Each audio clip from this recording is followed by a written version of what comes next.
পশ্চিম জেলা তো আলাদা করে শিশুদের বেশি আক্রান্ত হয়েছে এটা বলার কোনো ইয়ে নেই, কারণ পশ্চিম জেলা অ্যাজ সাচ অন্যান্য জেলার তুলনায় করোনার আনুপাতিক হারটা অনেকটাই বেশি। আমরা যদি ধরি it's more than 30% positivity overall. এই কারণে কিন্তু প্রথমে মিউনিসিপ্যাল এরিয়াগুলি আমরা করোনা কার্ফিউ আন্ডারে নিয়ে এসেছিলাম, যদিও আমাদের রিকমেন্ডেশন ছিল পুরোটা পশ্চিম জেলাটাকে দেওয়া প্রথম দিক থেকেই। যাক, এখন আমরা করোনাকে এই লকডাউনটা বা করোনা কার্ফিউ আবার বাড়িয়ে দিলাম আরও 10 দিনের জন্য, এবং ইন্টেন্সিফাইড ওয়েতে আমরা এইবার কার্ফিউটা অবজার্ভ করবো, so that chain has to B broken, transmission চেনটা হওয়ার জন্য। আর যেটা বলছেন যে হ্যাঁ, বড়দের সঙ্গে পাল্লা মিলিয়ে শিশুদেরও কিন্তু পজিটিভিটি হারটা বেশি। আর ঠিক বলেছেন যে আমাদের যেখানে সোশ্যাল ডিস্টেন্সিং মেনটেন করার সুবিধা কম, হোমগুলিতে চার্জটা বেশি। এই কারণে আমাদের এখন পর্যন্ত 32টা হোম আছে। 32টা হোমের মধ্যে কিন্তু আমরা সবগুলি ইনমেটস যারা যারা আছে সবাইকেই টেস্ট করা হয়েছে। ওখানের মধ্যে প্রায় 56 ইনহেবিটেন্ট পজিটিভ পাওয়া গেছে, এবং এস ফর দি ইয়ে যে সবাই কিন্তু সিমটম নেই, কারোই সিমটম নেই ইনফ্যাক্ট। তো একজন দুজনের হয়তো সিমটম ছিল, মাইল্ড সিমটম, কাশি বা জ্বর ছিল। তো ওদেরকে জিজ্ঞেস করা হলো যে ওখানে ফ্যাসিলিটি আছে কি না আইসোলেশনে রাখার জন্য। ওরা সবাই বলেছে না, আমরা যেহেতু এটা পজিটিভ, একটা আলাদাভাবে যতগুলি পজিটিভ আছে প্রতিটি হোমে ওদেরকে আইসোলেট রাখার ব্যবস্থা করবো ফর 14 days। দেন আমরা আবার টেস্ট করবো, টেস্ট করে নেগেটিভ হলে তো উইল বি স্টেইং টুগেদার। এটা সব ব্যবস্থা নেওয়া হয়েছে।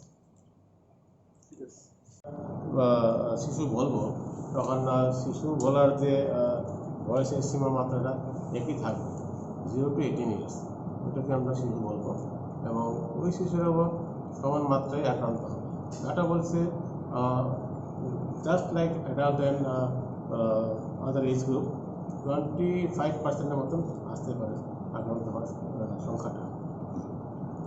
তো এর থেকে মানে সেফ থাকতে গেলে বাচ্চাদের প্রতি কী যত্ন গ্রহণ করবেন? বাচ্চাদের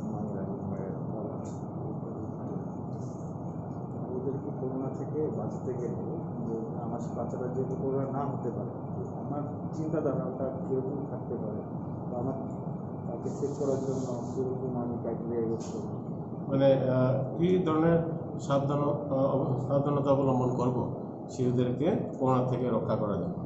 আচ্ছা, করোনা অ্যাপ্রোপ্রিয়েট বিহেভিয়ার মানে করোনা প্রতিরোধ করার জন্য যে আমাদের চেষ্টাটা, এটা কিন্তু অ্যাডাল্ট এবং শিশুদের পার্থক্য করে কিছু নেই, সেম জিনিস। মাস্ক পরিধান করা, হাত ধোয়া, স্যানিটাইজার ইউজ করা, সোশ্যাল ডিস্টেন্সিং মেনটেন করা, অহেতুক বা অকারণে বাড়ি থেকে বের না। তো মাস্ক ব্যাপারটা হচ্ছে বয়সের উপর নির্ভরশীল। মাস্কটা এই জন্য আমরা বলি যে অ্যাবাভ 2 years, 2 বছরের নিচে বাচ্চারা সাধারণত মাস্ক রাখতে চায় না। তো আপনারা দেখবেন যে অনেক শিশুরাই 2 বছরের অনেক শিশুরাই মাস্কটা ঠিকঠাক রাখে। শিশুরা হচ্ছে ফলোয়ার, ওরা বড়দের যা দেখে সব কিছুই একটু ফলো করে।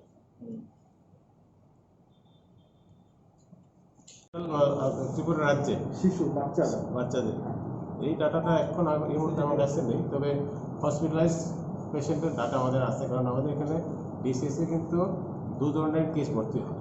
একটা হচ্ছে ধরুন বাড়ি থেকেই মানে পজিটিভ হয়ে কেউ ভর্তি হলো, এটা একরকম।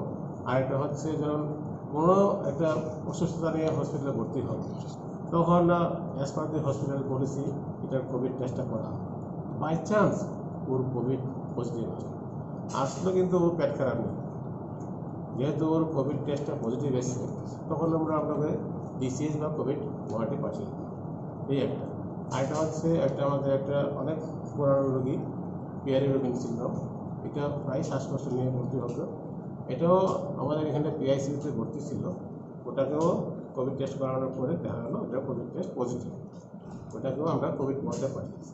আরেকটা হচ্ছে ডক্টর জয়ন্ত রায় এখানে কিন্তু কোভিড পজিটিভ প্রেগনেন্ট মাদাররা আসে, ওনারা তখন ওদেরকে ওইখানে অবজারভেশন রাখে। ওই মারা যখন ডেলিভারি করেন তখন ওই কোভিড পজিটিভ মাদার বেবিটাকে কোভিড ওয়ার্ডে রাখা হয়। তো জিবি হাসপাতালে কতজন শিশু করোনা আক্রান্ত এখন বর্তমানে আছে? জিবি হাসপাতালের কথা বলছি। আর এখনো পর্যন্ত কতজন মারা গেছে করোনায় শিশুদের সংখ্যাটা যদি বলুন। এখন পর্যন্ত আক্রান্ত শিশুর মধ্যে একজনও মারা যায়নি, সেটা আমি বলতে পারি। কিন্তু total number of patient as of now বলতে পারবে এখন চারজন অ্যাডমিটেড আছে। নিউবর্ন একটা কালকে ভর্তি হয়েছিল, এটা অ্যাকচুয়ালি টিএমসি থেকে পাঠানো হয়েছিল। এটা ওদের ফ্যামিলির সবাই পজিটিভ এবং 9 দিনের শিশু, ওটাকে টেস্ট করানো হলো, এটা টেস্ট পজিটিভ এসেছে। তো এটা অ্যাকচুয়ালি সেপ্টিসেমিনে এসেছিল আমাদের এখানে, শিশুটা খুবই খারাপ অবস্থায় আছে। তো ওর কন্ডিশন দেখে আমরা রিস্ক নিয়ে নিই, ওনাকে আমরা আমাদের normal PIC paediatric intensive care ইউনিটে শিফট করেছি। করোনার প্রথম ঢেউতে শিশুদের মধ্যে এমন আক্রান্তের খবরাখবর ছিল না, দ্বিতীয় ঢেউর মধ্যে শিশুদের মধ্যে প্রভাব পড়ছে। তাদের যে সিমটমসগুলি কীরকম থাকতে পারে বা কীরকম আপনারা অবজার্ভ করছেন? ওভারঅল শিশুদের মধ্যে যে সিমটমগুলি আমরা লক্ষ্য করি সেগুলি হচ্ছে জ্বর, কাশি, আর গলা ব্যথা, আর শ্বাসকষ্ট হতে পারে, শ্বাস নিতে কষ্ট হতে পারে বা দ্রুত শ্বাস নিতে পারে। এটা হচ্ছে প্রাথমিক সিমটম। আর কারো কারো কিন্তু জিআই সিমটম থাকতে পারে, পেট ব্যথা, বমি, পাতলা পায়খানা, এগুলো থাকতে পারে। আর যেটা বলছি যে যদি মডারেট টু সিভিয়ার দিকে চলে যায় তখন কিন্তু শিশুদের ক্ষেত্রেও আমাদের মতো খুব কম পার্সেন্ট নিউমোনিয়া হতে পারে। সেই জন্যই বলছি আমরা যে শ্বাসের গতিটাও কিন্তু বাড়িতে কেউ অবজার্ভ করতে হবে, আর পালস অক্সিমিটার লাগিয়ে গতি দেখতে হবে। 90% শিশুদেরই সাধারণত অ্যাসিমটোমেটিক থাকে, আর সিমটমেটিক থাকলেও সাধারণত মাইল্ড, খুব বেশি হলে মডারেট কন্ডিশন। সিভিয়ার কেসগুলির সংখ্যা হচ্ছে 1 to 3%। এই হচ্ছে আমাদের এভিডেন্স। এখন কথা হচ্ছে যদি তৃতীয় আসে তাহলে কি শিশুরা খুব বেশিভাবে আক্রান্ত হবে। তো এই ডাটাগুলি যদি আমরা মনে রাখি তাহলে আমরা কিন্তু ভয় পাওয়ার কিছু নাই, সমানভাবেই আক্রান্ত হবে সবাই, কিন্তু শিশুদের সিভিয়ারিটিটা তখনই কিন্তু কম থাকবে। এই হচ্ছে মোদ্দা কথা। আরেকটা হচ্ছে আমরা সবাই জানি যে আমরা বড়োদেরকে ভ্যাকসিন দিচ্ছি, ফেজ ওয়াইজ ভ্যাকসিন দিচ্ছি, শিশুদের জন্য কি আমরা ভ্যাকসিন দেবো না? তো এই জিনিসটা আমরা মাথায় রাখতে হবে যে ভ্যাকসিন বা কোনো রোগ প্রতিষেধক সবার জন্যেই থাকবে, সবার জন্যেই দরকার। যখন আমরা প্রথম ওয়েভটা দেখছি তখন কে বেশি আক্রান্ত হয়েছিল? যাদের বয়স বেশি, কোমরবিড। সেই জন্যে কিন্তু আমরা যখন টিকাকরণ শুরু করলাম তখন এই অ্যাবাভ 65 দিয়ে শুরু করেছিলাম। অ্যাবাভ 65 শেষ হওয়ার পরে দেন 45 to 65 শুরু করলাম।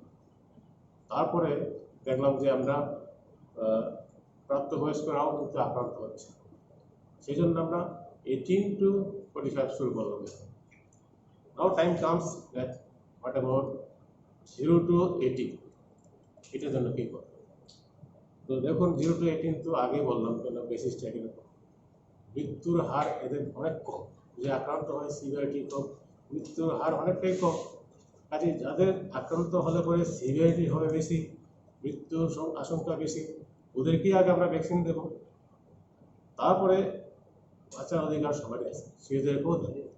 এই জন্যই এখন একটা ভ্যাকসিন আমাদের এখানে ইন্ডিয়াতে শিশুদের উপরে ট্রায়াল শুরু হচ্ছে। ট্রায়াল রান সাকসেস হলে পরে সেফটি এবং এফিকেসি দেখে শিশুদেরকেও আমরা টিকাকরণের মধ্যে আনবো। এটা হচ্ছে মুদ্রা।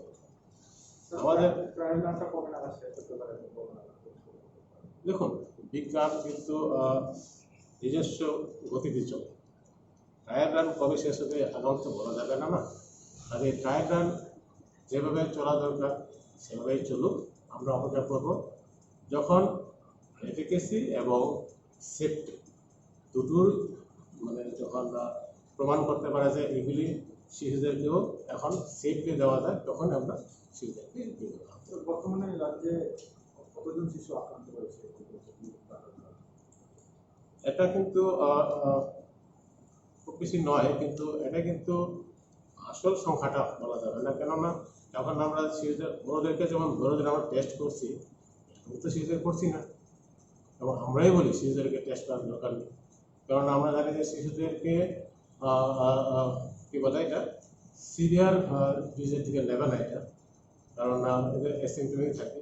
এখন কোনো কোনো পরিবারে যদি অভিভাবকরা আক্রান্ত হন, ওরা টেস্ট যদি পজিটিভ হয়, তখন নিজেরাই ওরা উদ্যোগ নিয়ে করিয়ে নেয়, বা আমরাও হেলথ কেয়ার প্রোভাইডাররা বাড়িতে গিয়ে করে দিই।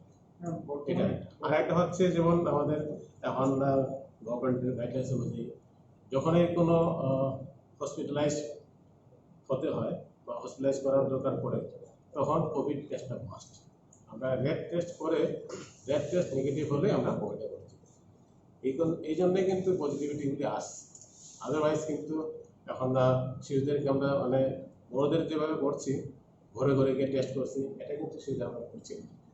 না, বর্তমানে কতজন শিশু আপনাদের অবজারভেশনে রয়েছে যদি তারা রাখছে সেক্ষেত্রে আপনার কোথায়? আচ্ছা, এটা এখন আমরা তো বলি যে শিশুদের যদি পজিটিভ হয়, সিমটোমেটিক মাইল্ড সিমটম যদি হয়, বাড়িতেই আইসোলেশনে থাকবে, মা বাবার সঙ্গে আইসোলেশন থাকবে। ক্রাইটেরিয়াগুলি সেমই, বড়দের ক্ষেত্রে যে ক্রাইটেরিয়া আইসোলেশনের, সেম ক্রাইটেরিয়া শিশুদের থাকতে হবে। তার মানে তার আলাদা আইসোলেশন থাকার ব্যবস্থা, আলাদা রুমে থাকার ব্যবস্থা, এবং যে হেলথ প্যারামিটারগুলি আমরা বড়দেরকেও দেখতে বলি, যেমন ওর শ্বাস নেওয়ার গতিটা বাড়ছে কিনা, আর পালস অক্সিজেনটা ওটা দেখতে হবে, অক্সিজেন স্যাচুরেশন। তো বড়দের ক্ষেত্রে যে অক্সিজেন স্যাচুরেশনটা যেরকমভাবে আমরা দেখি, শিশুদের ক্ষেত্রে এটার মাত্রাটা একটু উপরের দিকে থাকে। না, আপনাদের রাজ্যে কতজন শিশু এখন আক্রান্ত হয়েছে সেই ডাটাটা যদি আমাদেরকে একটু দেন, তাহলে সুবিধা হবে। আপনাদের কাছে রেকর্ড রয়েছে এতজন শিশু রাজ্যে এখন পর্যন্ত দিয়েছে বা কোভিডে। নমস্কার, আমি মৃন্ময়ী। আশা করি এই প্রতিবেদনটি আপনাদের ভালো লেগেছে। লেটেস্ট খবরের জন্য এভাবেই দেখতে থাকুন দ্য সোশ্যাল বাংলা। ভিডিওটি ভালো লাগলে লাইক, শেয়ার, সাবস্ক্রাইব অথবা ফলো করতে ভুলবেন না।